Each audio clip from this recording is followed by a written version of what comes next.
I'm Matt Hopkins. I'm with Gallatin County Search and Rescue, and I'm going to do a little example here of what's in my pack for most search and rescue calls.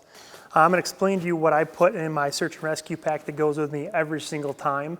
I like to usually bring a 40-liter pack. I only use about 20 liters of this pack for the essential items. I usually like to have a little bit larger of a pack for other alpine gear, ropes, etc. I might need for each said call. First off, going into winter, you know, we don't have much of a shoulder season in Montana. When it gets cold, and we could get snow at any time. For the winter months specifically, I always want to make sure I have things like an extra jacket. This could be for me, this could be for another patient, whatever it comes down to at the end of the day. I have an extra pair of thermal pants. So these are Patagonia Capilene pants that I'll wear under whatever I might be wearing for an outer shell. A face mask, especially if we were on a four-wheeler or a snowmobile that night, and I didn't think about bringing any kind of scarf or a face mask. This is always good to have with me too. Many pairs of gloves, usually a heavier pair that might be harder to work with, but definitely keep my hands warmer, especially if I'm on a machine moving around. I always bring a tarp. This is the tarp I choose to bring. This is a very hefty tarp.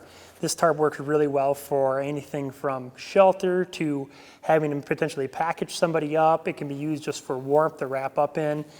If I don't have enough room for the bulkiness of this, I can pull it out and fold it up a little bit smoother. And I stuff it in the back, generally where your foam pad might be for a backpack or any back support. This kind of swaps out for the back support.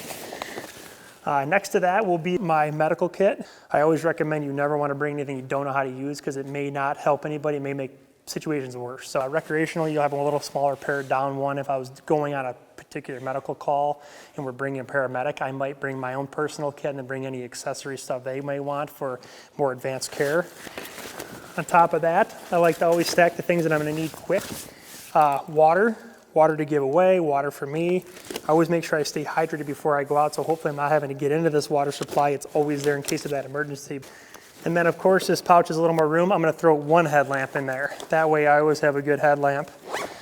On backup for the primary headlamp I might use that's already on my helmet, or maybe I'll even bring 3 headlamps.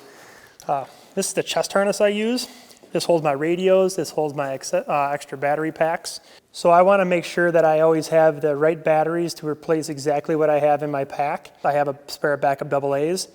These 4 AAA's here are going to go into my avalanche transceiver. This battery pack I know will charge my headlamps, it'll charge my cell phone, it'll charge my inReach device, my spot device, all the devices I have, even a laptop. I made another little pouch that's got some little necessity things in there. I got toilet paper, some extra gloves, Tighten straps. You never know when you might need to strap something down. Tighten straps are very handy to have.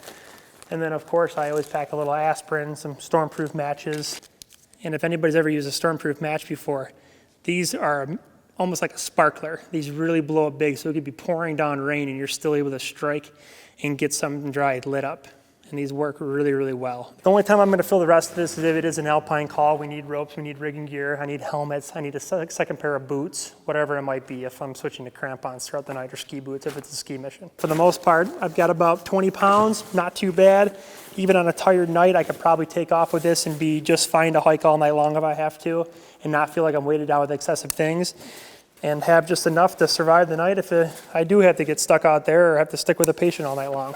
For the most part, that's what I'm going to put in my pack, and this is what I have with me in my car at all times ready to go. And it's pretty similar to what you might have a recreational pack, which I will hand off to Alyssa Hitchcock, and she will go through and give an explanation of what we do on the recreational side of things.